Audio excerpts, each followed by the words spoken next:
Hello, everybody, and welcome back to the next episode of the SDHQ Podcast. I'm your host, Noah Kupetsky, CEO of SteamDeckHQ, and we're going... No, I'm going to redo that.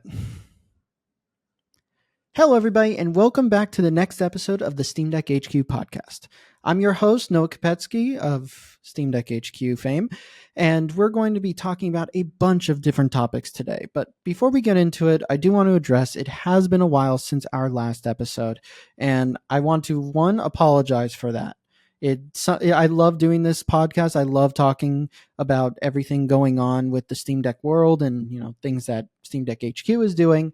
But it became very overwhelming with the amount of work that we had coming in, and I wasn't able to find the time to set aside to do another podcast episode. Just for example, October, I personally was reviewing a bunch of different JRPGs like East X, Metaphor Refantasio, going right into Romancing Saga 2, and then Dragon Quest 3. And these are long JRPGs. And with the games that we review on Steam Deck HQ, I do feel very strongly about making sure we review and play the entire game. I don't think it's fair to give our take on how well a game runs or how great a game is without playing from start to finish.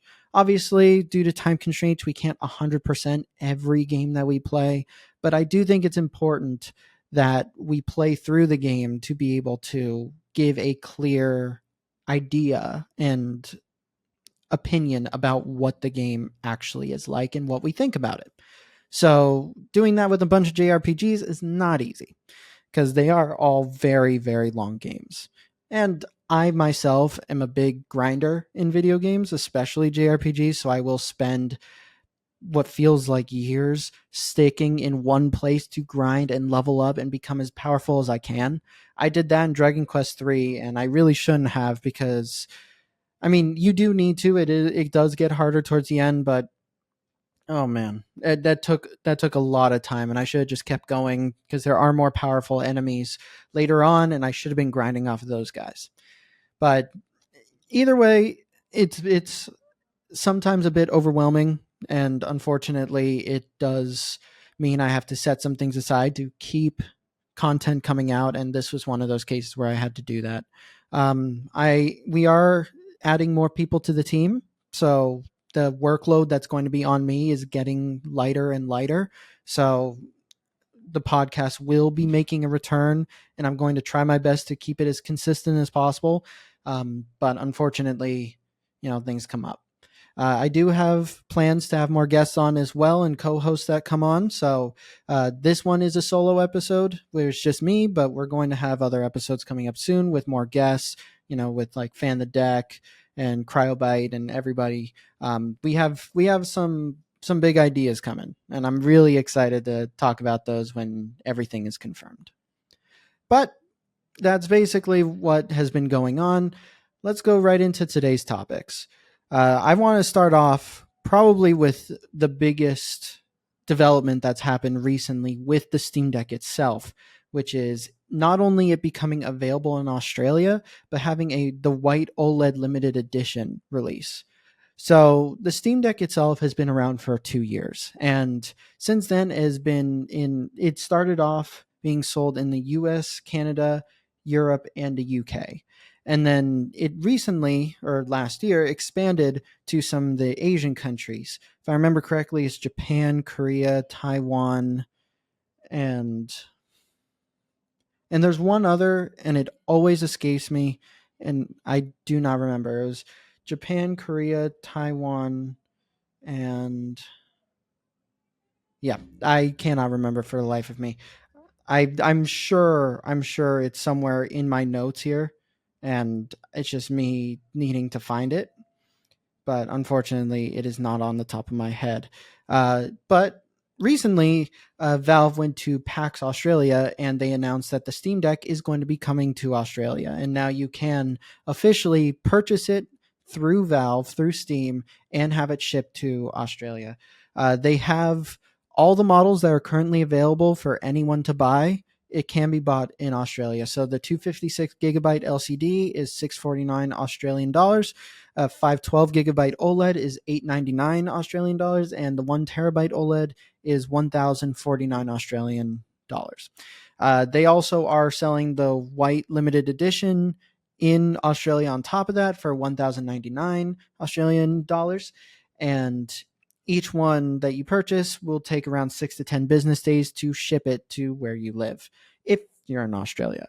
Honestly, it is a little bit late, but I am one of the people who always think it's better late than never. I'm glad that it still found its way to Australia, and now people are able to purchase it.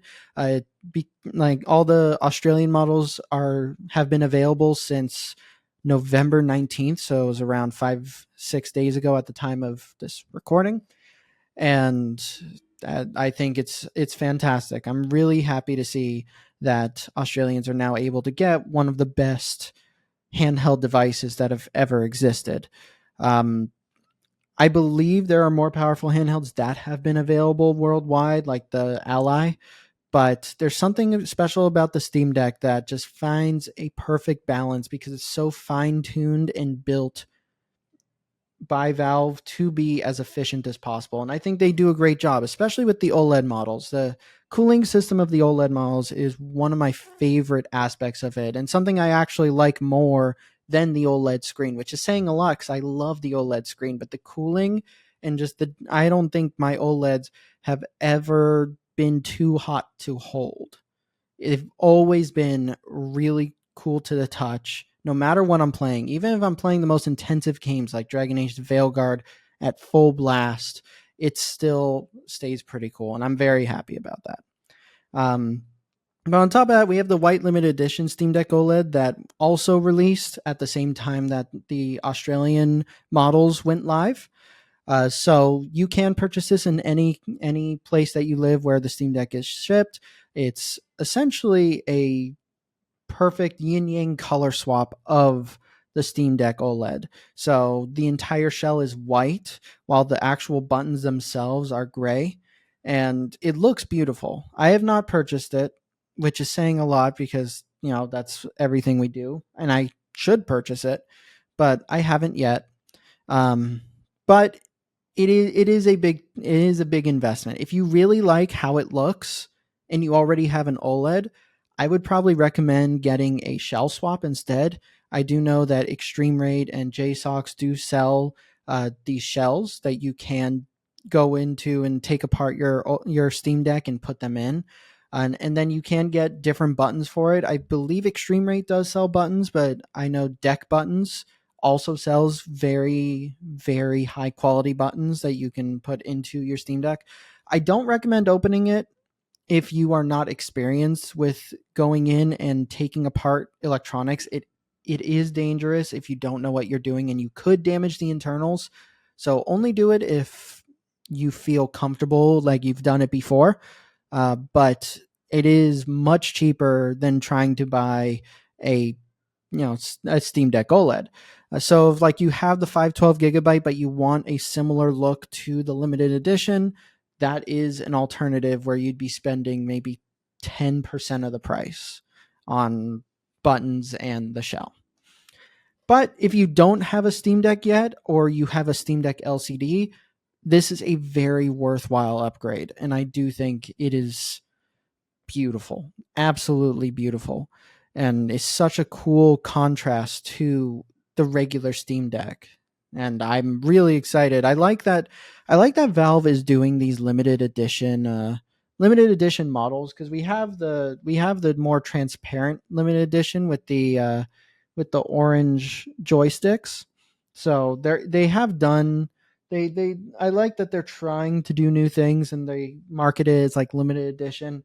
I really would want to see them do more like this. I do, and hopefully as they grow this like limited edition line, maybe they'll do reruns of it where they'll bring it back. But maybe if they had like a limited edition for these OLED models, maybe they'll bring it back for their next generation Steam Deck, and they'll do like a throwback limited editions for like the older OLEDs to the new Steam Deck 2.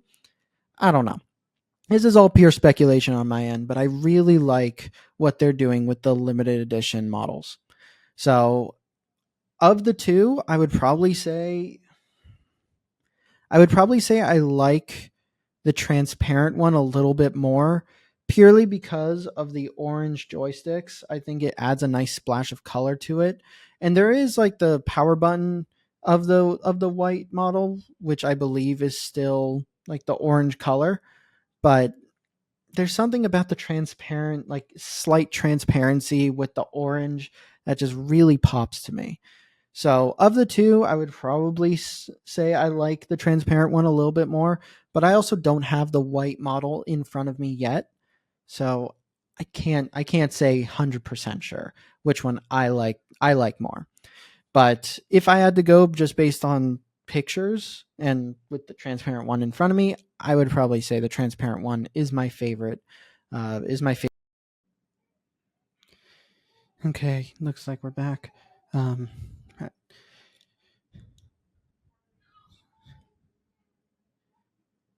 Outside of that, there is really only other one big part or one big piece of news that relates to actual Steam Deck hardware, and that was the Steam Deck OLED winning the Best Gaming Hardware Award at the Golden Joystick Awards. So recently, there was the Golden Joystick Awards, which is another award show that reward awards some of the best games that release each year, and this year was their 42nd annual Golden Joystick Awards, and the Steam Deck OLED won their Best Gaming Hardware category. There were a bunch of other ones, but the Steam Deck OLED won the hardware category. And even though it technically released last year, it released after the last Golden Joystick Award. So in the end, the Steam Deck OLED was counted for this year. And luckily, they won. And it makes complete sense. There's a bunch of other really great handhelds out there. There's the Ally X, Legion Go. There's the Ioneo devices and the One X devices and MSI Claw. But nothing really compares to the Steam Deck OLED and the Steam Deck experience, especially with SteamOS. So I'm really not surprised that the Steam Deck OLED won this award, but it's great to see regardless. Other than that, there were a bunch of other awards that were given out, like the best audio design, which went to Astrobot, best game adaptation, which Fallout won, which is the Fallout TV show. The most wanted game was GTA 6. The PC game of the year is Satisfactory. And of course, the ultimate game of the year is Black Myth Wukong. And I'm not really surprised by that, but I'm more surprised that Balatro isn't talked about as much for Game of the Year, or people are questioning why. So the Game Awards also announced their lineup of games for each of their categories. And the Game Awards is the bigger award show that happens next month, hosted by Jeff Keighley. And in the Game of the Year section, we have Balatro and Black Myth Wukong, the Shadow of the Erd Tree DLC, which is a whole other thing, and a couple of others. But I mostly want to talk about how everyone is kind of discussing or arguing a little bit about the nominations, and especially when it comes to Shadow of the Erd Tree being nominated in the Game of the Year category, because it's technically not an individual game; it's a downloadable content for Elden Ring, and it's an amazing expansion. It's an amazing add-on to Elden Ring, and there's no doubt about that. But it being classified as its own game to be in the Game of the Year section is a little bit weird. And there are a bunch of other games that I would have liked to see appear in that category. I mean, I personally love Like a Dragon Infinite Wealth, and there's other Atlas games like Persona 3 Reload, which is fantastic. I feel like there were a lot of great games that could have been there instead of Shadow of the Erd Tree, but they weren't, and it was the DLC instead. And it feels like that place was kind of stolen from it. Um, the other discourse, or the other part that I do see a lot of people talking about, is Black Myth Wukong taking the win and why Balatro is even there. And this is all my personal opinion, but I think Balatro should win Game of the Year. I do. I don't think any game compares to the impact that Balatro had throughout this entire year ever since it released. And that's not to say that like Black Myth is not a good game. It's a great game. It's fantastic. And I applaud the developers for making such a great experience. My biggest problem with it is it's not what's the word? It's not new. Like it's a new experience and a new mythology around it, but none of the gameplay felt new to me. It felt like something I've played before, like a Souls like Sekiro or the new God of War. It was a faster paced Souls like for me, which is, like Sekiro. And I guess I wasn't wowed with gameplay. Like as a game itself, its presentation is fantastic. The actual gameplay elements are wonderful. And I think they did an incredible job with the game. And it's very much a clear financial success. Hands down. There's no doubt about that. But when I look at it and I compare it to Balatro, which is something so much lower on the, I guess, on its scale. This is a so much smaller scale game, yet the impact that it had is astronomical. I mean, it's similar to Vampire Survivors in a sense. Like Balatro, they took a concept which I haven't seen done before, which is taking poker and turning it into a roguelike. And not only did they do that, but it was a solo developer who was able to do that. And is one of the top sellers ever since its release, is on top of the Steam Deck charts. If you go onto Steam's website, they have a whole chart that you can look up now, which has the most played games in the past week, month, or year. And Balatro is always near the top. Always. On top of that, they released their mobile port of the game, and it was the first game to dethrone Minecraft from the top paid apps on mobile devices. I don't think any game had the same impact as Balatro based on the size of the game itself. Like there have been amazing indie games, like Animal Well is another amazing one that people should really check out, and UFO 50 is fantastic too. But none of them have compared to what Balatro has done. So personally, I feel like Balatro is a clear shot at the game of the year as a game of the year winner. And if I had to choose right now, my personal game of the year would probably be Balatro. Like again, it's hard for me to ignore the impact that it's had across the entire gaming industry ever since its release. And I applaud the developer. You know, is doing solo development is never easy, like ever. But being able to do it and create something astronomical from it, like something like Stardew Valley. Stardew Valley was a solo developer, and that's still highly regarded as one of the best indie games ever made. And I think Balatro is a clear is on par with that. Like the developer Local Thunk, again, solo developer, created one of the most addicting experiences that has ever been made. And it shows. And I think that impact is worth more than a game that looks beautiful, has a different environment, but still it doesn't do anything new enough to shock and wow me like Balatro did. Because I've seen many roguelikes, but I've never seen a roguelike that's all revolving around poker. And I think it's awesome. And I'm hopeful. I'm crossing my fingers for Local Thunk and for Balatro, because I do believe it deserves the Game of the Year award just based on impact. And they follow it up with like, very addicting gameplay. Like it's a solid game itself. It's not just impact. Like it is a very good game. It's just, I think impact should be noted, because otherwise no other game can compare to the impact of Balatro this year. And I think when Black Myth Wukong released, maybe that could have compared, but I see a lot of people talking about Balatro still. I don't see many people talking about Black Myth anymore. But Balatro always comes up. Recently, we just did a community poll across multiple different social medias where we were asking about, what game released this year do people love on the Steam Deck, and Balatro was the top. It was the most voted game of across all social media and Discord. Balatro came out on top. I believe Black Myth Wukong was one of them as well, but it didn't get nearly as many votes as like Balatro did. And on top of that, I believe Deep Rock Galactic Survivor got the second most, which I was a bit surprised by because Deep Rock Galactic Survivor is a great game, but it's still in early access.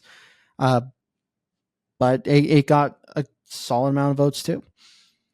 Either way, I think the biggest thing is I don't see many people talking about Black Myth Wukong as much anymore, but Balatro has not left the conversation, at least not yet.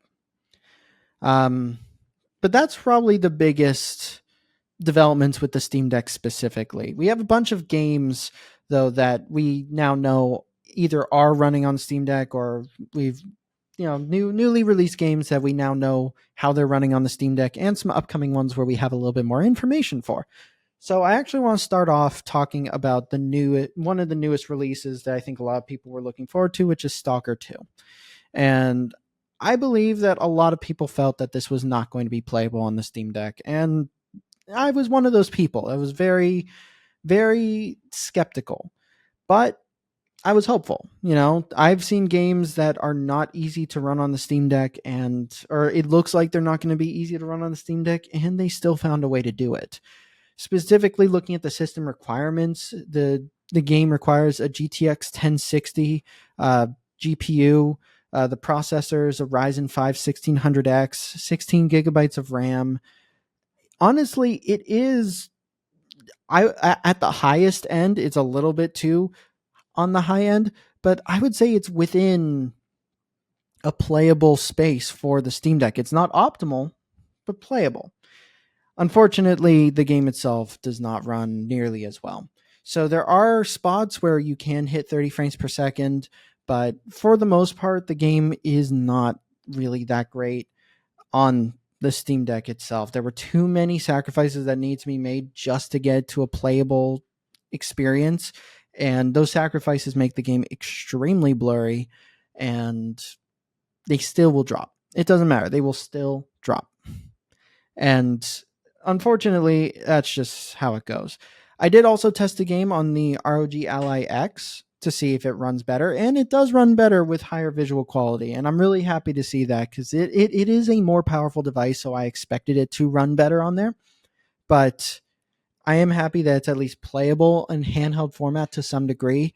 I'm just sad it's not on the Steam Deck. But it is at least playable there. One thing I do want to note is I think there's been a lot of talk about frame generation, especially when it comes to the Steam Deck, because it theoretically pushes up frame rate. And if you're playing a game that's at 30 frames per second, you can use frame generation to get to 60 frames per second because it creates frames essentially to make it feel like it's much smoother. And while it can work, I think there is a really big catch-22 with it. Now, frame generation, I think, is a fantastic piece of software. I think it has the capability to do some really great things, but it needs to hit certain marks for it to be working and working well. Otherwise, it just severely hinders the experience. And that's the case with Stalker 2. So theoretically, you could say, all right, I'm getting around 20 frames per second. I could use frame generation. I'd hit 40. That's not exactly the case. Frame generation is better designed if you're trying to hit 60 frames per second as the default. Anything below that, and your experience is so much worse. For Stalker 2 specifically, there is insane input lag. So moving around is probably one of the worst things imaginable. The frame rate will still dip down and it feels so terrible. It stutters like hell. And while that experience is probably one of the worst frame generation experiences that I've had on the Steam Deck, it is not uncommon for frame generation below 60 frames per second to feel like that. And while I do love what it's capable of, I think it's really important to put into context what the limitations are with frame generation. It is not the end all savior for performance on the Steam Deck. And I think it's really important that just because a game could have frame generation or you can inject frame generation into a game does not mean that it's actually better to use frame generation.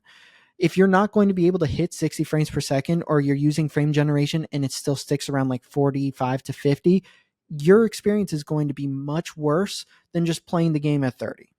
And I don't think I think it should be put into that kind of context and given a more realistic light to it. And I think that's something that should go across all games when they're releasing on the Steam Deck. Yeah, we would love for some of the biggest games to be playable on the Steam Deck. Of course. Would I love Stalker 2 to be playable on the deck? Yeah, of course. But I think we need to put into perspective what the actual device is, what it's capable of, and having a realistic view of the games coming out. Even for a game that runs really well on the Steam Deck, like Dragon Age The Veilguard, it does run on the Steam Deck, but it's not going to be better than playing it on like the Ally X or on a desktop PC. You are still going to have to make sacrifices. And while they are minimal and you can still hit 30 frames per second, it's still not going to be the same as like trying to play Balatro on the Steam Deck. And I've seen this more across social media, especially Reddit. It's not I don't think the majority of people feel this way, but I do still think it's important to note. On Reddit, I see people talking all the time about how great games are running on the Steam Deck. I think one that I've seen a lot recently and just in general is Cyberpunk 2077. Does it run on the Steam Deck? Absolutely. Is it actually playable? Yes. But is it a better experience than playing it on the Ally or on a desktop computer? No. And there are still big sacrifices you have to make to keep it playable on the Steam Deck. It is playable, but I think it should be celebrated the fact that a huge, detailed open world game is playable on the Steam Deck versus trying to say that it is a great experience or it's amazing on the Steam Deck, because it's not amazing on the Steam Deck. It's playable, it's enjoyable, but I would not consider it amazing. And I think it's important to still be realistic with like, there's still going to be drops. There's still going to be like a large battery drain. And I don't see a lot of people doing that as much. And it's something that I've tried to do when I play games and when I review them and I talk about them. I think it's very important to put that realistic light into context, because not everyone is going to have a great experience. Not everyone wants to limit their gameplay to 30 frames per second, which is okay, but then you probably shouldn't get a Steam Deck. I think the biggest thing for me in this sense is the Valve's Steam Deck verified playable system. And it's something I've talked about a lot, but I disagree with how it's structured. And I think my biggest issue with it is the way Valve tries to say that if it has a green check mark, if it's got the verified label, it's a quote unquote great experience. And there are some games that have verified badges that are actually great experience. Like, again, Balatro is verified for good reason. But then you have games like the most recent one that came out, recently, which is Horizon Zero Dawn Remastered. It got its Steam Deck verified badge. And while it is playable, there are still parts that are not really great, and there are dips. And while I haven't personally played it, I have seen gameplay, and I have gotten many, many different community submitted reports saying, especially after I wrote the article about Horizon Zero Dawn Remastered getting Steam Deck verified, saying that, questioning how it got verified. And I think it's important to highlight that because the verified system is not perfect. And I don't think it's fair to be labeling any game that has a green check mark as a great experience. And if you're going to do that, you have to be much more, I guess, you have to take a harder stance on what gets the green check mark. Then you can't just give it out to any game that seems like any game that seems like it should be part of that. And I think it's very important that to keep that into context, because it is misleading. Like if someone sees that Horizon Zero Dawn Remastered got verified and they're like, oh, so I'll be able to play this on the Steam Deck. Awesome. And then they go play it and they're hit with these performance issues. That's not a verified badge. And I don't think that's fair. And there's still games that are labeled unsupported that should have the verified badge. And it makes me a little sad that some of these games still don't have it. And I don't have the list up in front of me. I believe that I wrote an article about this, not earlier, but like many, I want to say last year. It was probably last year where I did write about this and I did go over, my issues with the system and why I believe it's not accurate. And luckily a lot of the ones that I had issues with have changed. I believe the Legend of Heroes Trails in the Sky got its verified badge now, or might be playable. I'm going to check that right now because I love the Trail series, and I think that was one of my biggest like knocks against the system. So it got a playable badge, but for the longest time it had an unsupported badge, and it always worked. I think the biggest reason why it had an unsupported badge could be because carrying over saves is not straightforward, and sometimes you do have to finagle it. But for the most part, the actual like the actual game itself runs runs perfectly. So, I mean, I'm glad it got a playable badge. I disagree with the playable badge. I do think it should be verified. It has controller support, and I never found any of the text too small to read.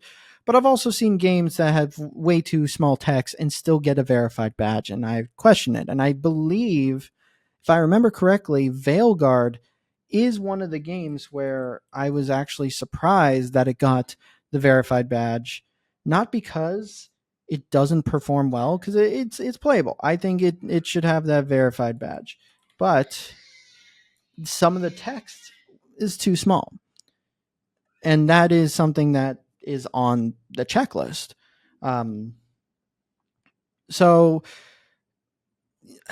it's very tough. I think to fix this, my suggestion for Valve has always been the same: change the meaning behind the verified badge. Don't gut it. Don't change it up.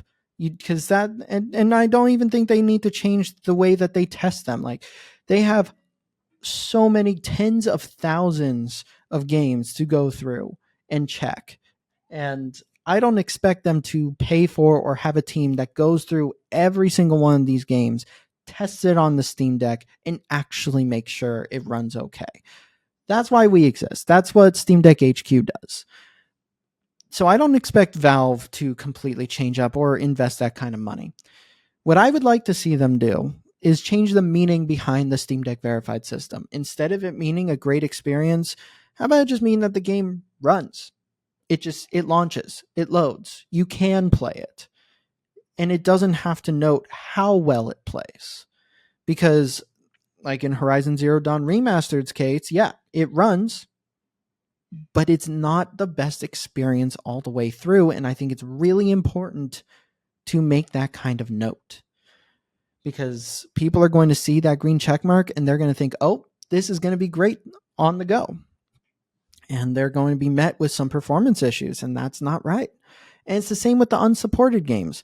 Like, there might be games that people would buy that they are now thinking, oh, well, this won't run on the Steam Deck, so I shouldn't buy it. But it actually does run. And there might be some games that don't run super well on the Steam Deck or have some issues using the regular Proton. But what about Proton GE? Like the community forked version of Proton. It has some codecs that Valve's Proton doesn't have. And it actually does help some games run or show like videos or cutscenes that some games may not show using Valve's regular Proton. So I think it is important to make those kinds of notes. So I don't know if they can do anything about Proton GE specifically or GE Proton, uh, however you want to say it. It's made by Glorious Eggroll, and that's what the GE stands for. But I think it's important to make these kinds of notes, which is why I'm so glad that we exist, because that's what we test. That's what we do at Steam Deck HQ. We will find out how to actually run the games and how they really play versus just saying, oh yeah, it runs. It's a great experience, sure. And I do like Valve's verified system. I really do. But I don't think in its current iteration it is good. And I think that we need to put how games actually run into context and look at it from a realistic lens instead of thinking, oh, this is a great experience, when there are noticeable performance drops and, flickering frame rate with a large battery drain. Now, PlayStation's more like PlayStation's released games recently have actually been pretty decent on the Steam Deck. God of War Ragnarok is running okay. Some areas are not great, but for the most part, it's still playable. Until Dawn, it's the same thing. I know they've had some improvements for the Steam Deck and patches recently, so it is more playable. But the most recent one was Lego Horizon Adventures, and that actually runs extremely well on the Steam Deck. And while it is a little bit of a battery drain for the default settings, which were a mix of medium to high, and using, I believe, TSR upscaling at 50%, it was hitting above 30 frames per second inside of levels and sitting around 34 to 38 in the hub. And I think that's awesome. Now, you're probably thinking, look, this is a Lego game. Of course it's not going to be super taxing on the system.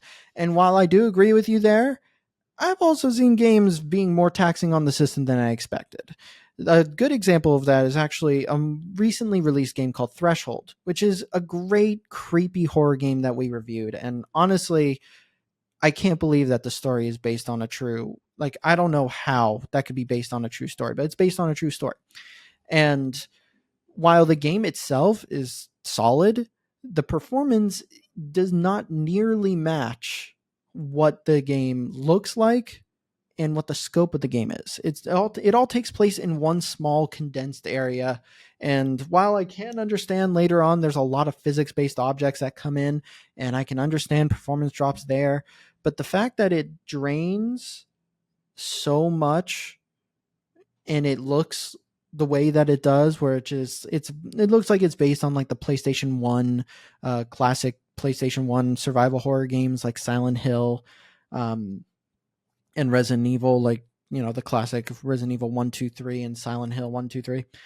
But it's crazy to me to see a game like that needing that much power. And that's why whenever I look at games, even though it looks like it could be a game that should run relatively well, it's tough. It all depends on optimization and whether developers are able to do it. And while Threshold is still a great game, and I highly recommend checking it out if you like survival horror games, it doesn't run as well as I think it should. And Lego Horizon Adventures is one of the games where I was a little bit unsure. I didn't know much about the developer.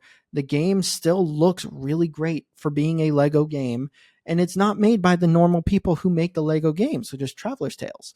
This was made by a completely different developer, which is, I believe, Studio Gobo and Gorilla, which is the creator of Horizon in general.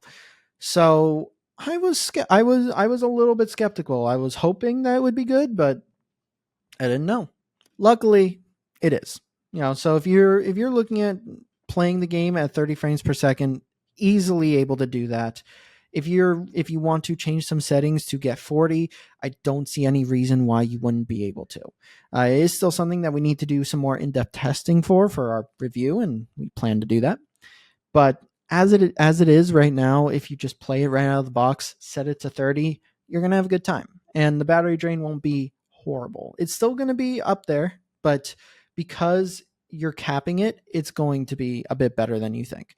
But again, turning some of the quality settings down, I don't see any reason why you wouldn't be able to hit at least 40 frames per second blanket across the entire game. But that is a successful launch for them, and I'm really happy that they were able to do that. Another game that I do want to talk about that I actually played a lot of recently is called Dungeon Crawler, which I was doing a preview for, and I really, really loved it, especially on the Steam Deck. It runs flawlessly, and it's similar to Bellatra, where it takes a mundane concept or one that I wouldn't consider and turns it into a roguelike. So for Dungeon Crawler, it takes the traditional claw machines where you would move a claw, it's like up against the ceiling, you would move a claw around, and then you choose a spot, and it would try to go down and grab whatever was below it and then pull it up and move it to where it would drop, where you can get it. Those machines are usually rigged and very hard to actually win anything from. But I love that they took the concept and put it into Dungeon Crawler, and it's phenomenal. The developer is Strayfawn Studio, who also made The Wandering Village, and I think it's fantastic. I think it's absolutely going to be one of the best roguelikes that's on the Steam Deck when it's fully released. Right now, it's in early access, but it is relatively cheap. I believe it's on a 10% off sale, and it's $8.99. I think it's worth the investment. I see a lot of potential with it. They're going to be adding more items, more enemies, and just I want to see how it's going to expand, and I think there's a lot of potential for it. The other game that comes to my mind that I didn't actually expect to run well, though, is Dynasty Warriors Origins.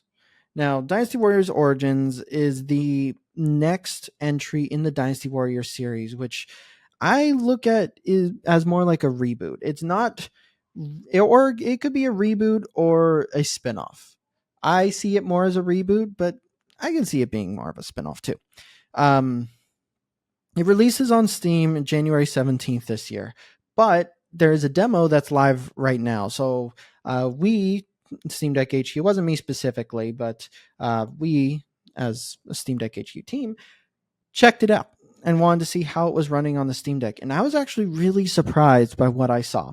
And our writer, Oliver, actually notes that the game defaults and has a default Steam Deck preset, which good on Koei Tecmo for doing. Thank you guys for prioritizing that kind of thing. I love the Dynasty Warriors series and a lot of Koei Tecmo games in general, but I'm really glad that they put that there. Because when I was first looking at Dynasty Warriors Origins, I was unsure how it would actually perform on the Steam Deck, since what it was asking for was very similar to what Stalker 2 was asking for. So I want a GTX 1060 graphics card. It wants a Ryzen 5 2600 CPU, which is actually more than what Stalker 2 is asking for. It's only asking for 12 gigabytes of RAM, which is lower, but that's still a solid amount. So I was worried. I was worried looking at it and seeing the specs and being like, okay, well, especially with so many enemies on the screen, because that's what Dynasty Warriors does. It's 1 versus 1,000, and Origins is no different. So I had my doubts. I am very happy that those doubts are misplaced. And the game it sounds like it's going to be at least playable at 30 frames per second on the Steam Deck. And this is from a demo that is a slice of the game that isn't actually complete yet. And for the most part, looking at the settings, it keeps the majority of them pretty low to medium. And I could see some ways to improve it a little bit further, possibly some resolution changes, things like that. But for the most part, it's honestly really exciting to see a game like that running as well as it does on the Steam Deck. So I'm hopeful.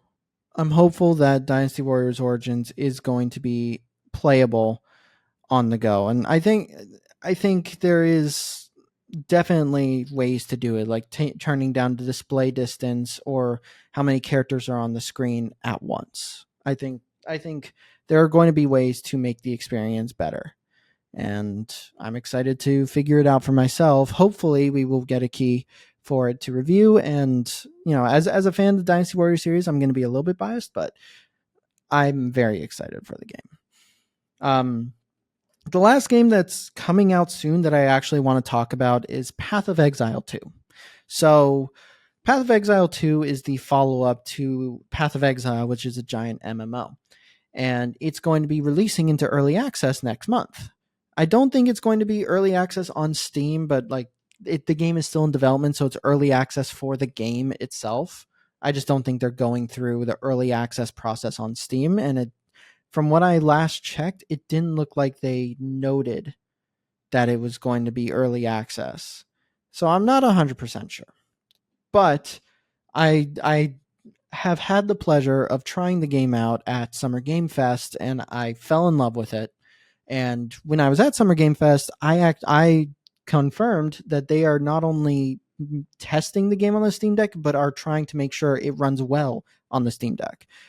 And recently, I had the opportunity to actually go to a presentation with the team and talk to them about the game itself. And they showed us the live stream that they played recently. The live stream is now public, so anyone can watch it. But we got a chance to see it beforehand, where they detailed what was going to be in the early access part of the game, which is the 6 different character classes.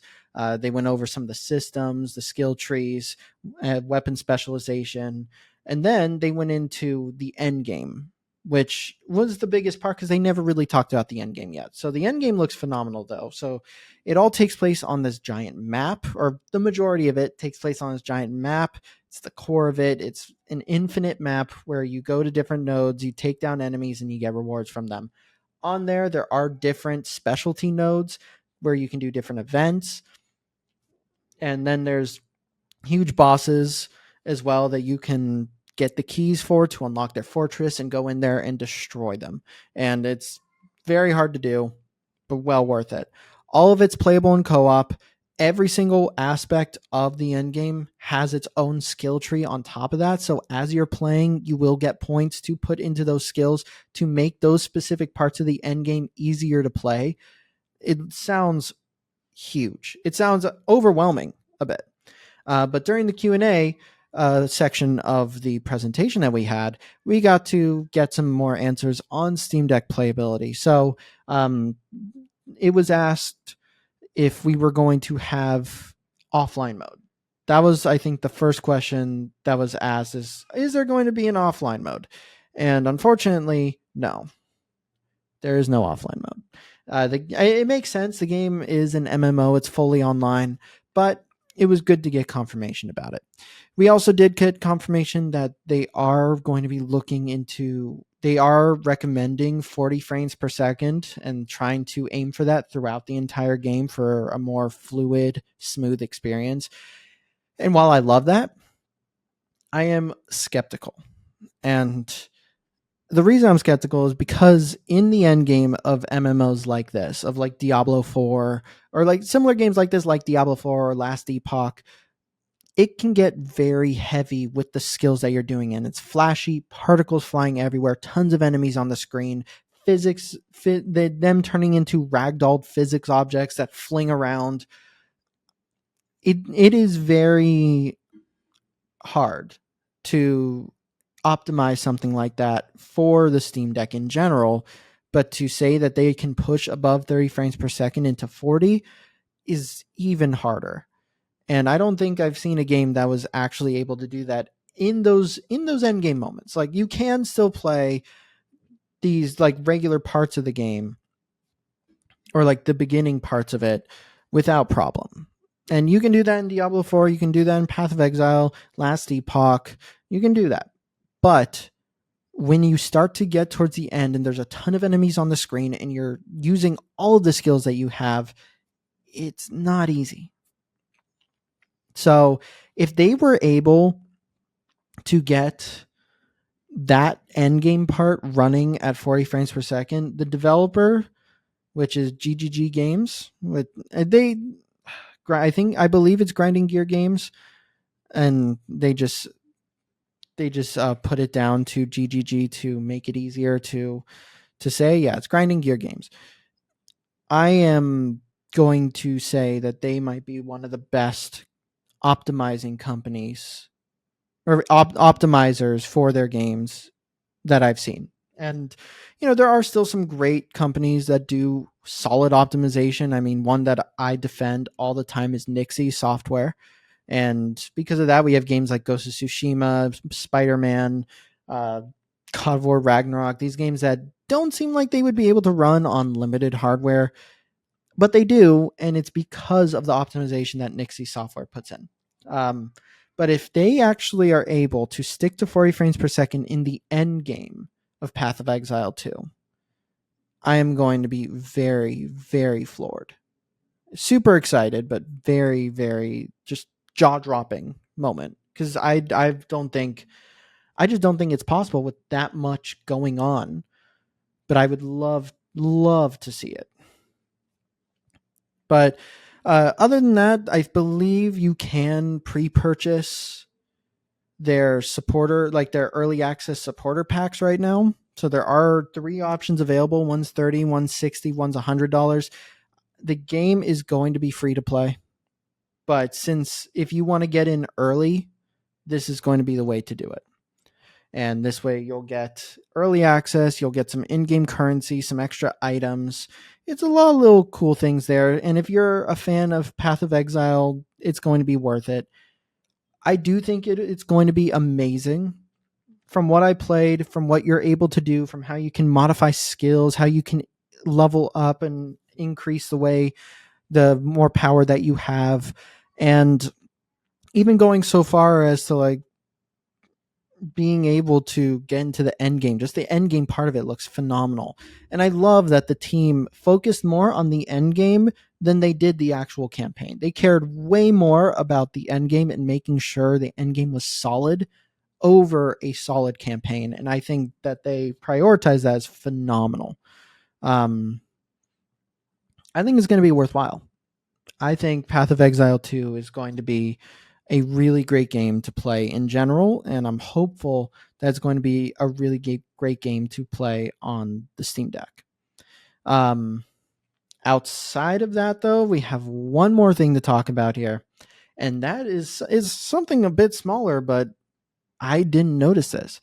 Razer, which is a company that sells a lot of PC gaming accessories like mouses, keyboards, peripherals like cameras, and I believe they have a microphone. Don't quote me on that though, but that's what they're known for.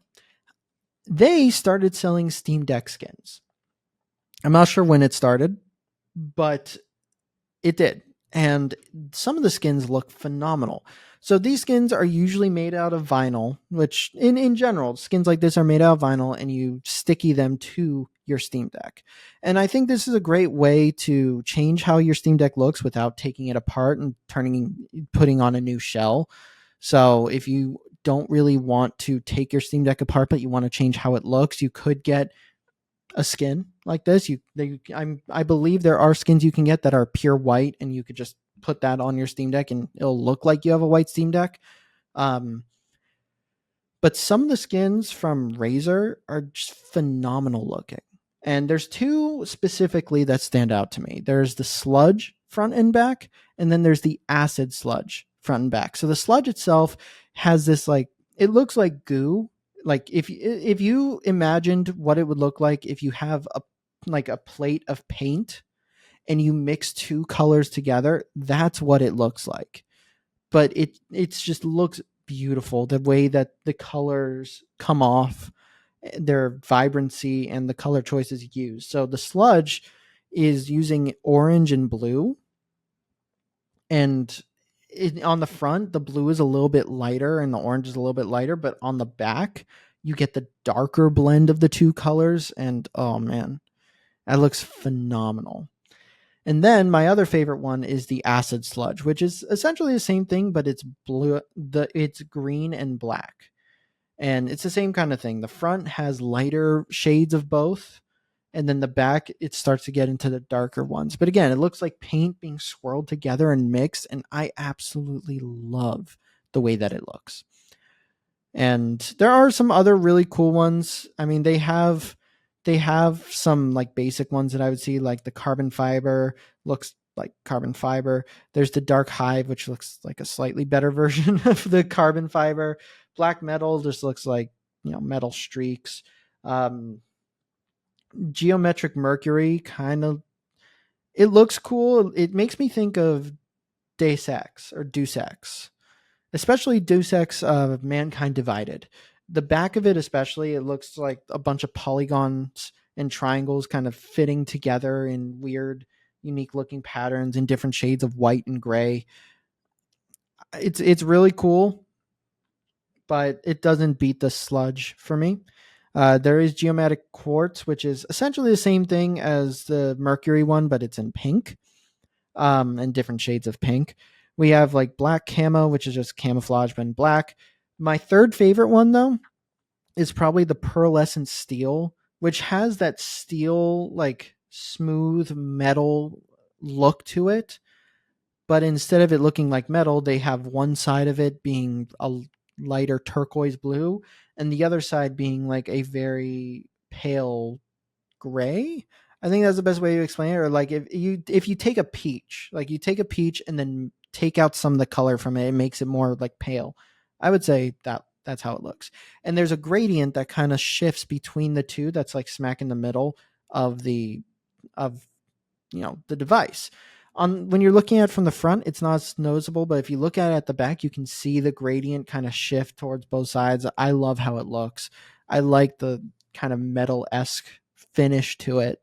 And I think it looks solid. The skins themselves are between $34.99 and $39.99, so either $35 or $40 depending on the skin. The sludge skins, the ones that are my favorites, are on the $34.99 or $35 side, which I'm very happy about. But the pearlescent steel, I believe, is $39.99, so it's a little bit more expensive, but it's also solid. The only other one that I'd be curious about is the geometric mercury and the geometric quartz, which are both $34.99. But I wouldn't have expected Razer to get into selling skins, but here we go. They're selling skins. I'm actually pretty impressed by it. Again, the skins look really nice, and I just didn't expect to see them selling skins, but here we are. There they are, selling skins right smack dab in front of us. But yeah, I would say that is it for this episode. There wasn't a ton of big Steam Deck improvements or things to talk about other than, Australia and the Golden Joystick Awards. I believe there are some things coming up that we're going to be able to talk about more, but we haven't gotten to that point yet. There are also still some games that are going to be coming out soon that I'm really excited to talk about. We have The Thing coming out, Indiana Jones coming out, and then of course we have the end of the year. We have the Game of the Year awards, and we have the Game Awards. SteamDeckHQ, we're doing our own Game of the Year in-house and through our website, so look out for that, where we talk about the best games that we found were the best games for the Steam Deck. And yeah, we have a lot going on, and we're very excited to get to it. We are more than likely going to be traveling around next year as well, so expect coverage on some other conventions. We want to do more with Tokyo Game Show, so we plan to go to that again next year. But to kick off 2025, we are going to be going to the Taipei Game Show in Taiwan.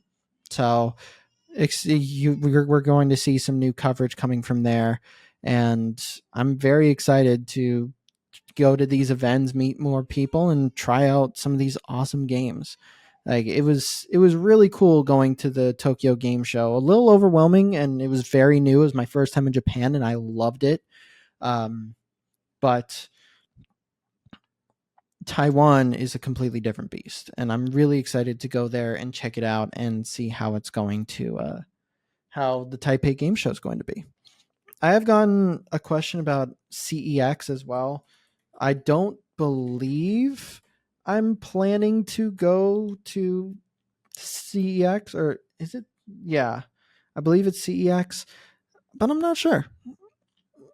But it's definitely something that I'm considering, since I am interested in other handhelds, and I do think doing some comparisons with other handhelds would be important to do.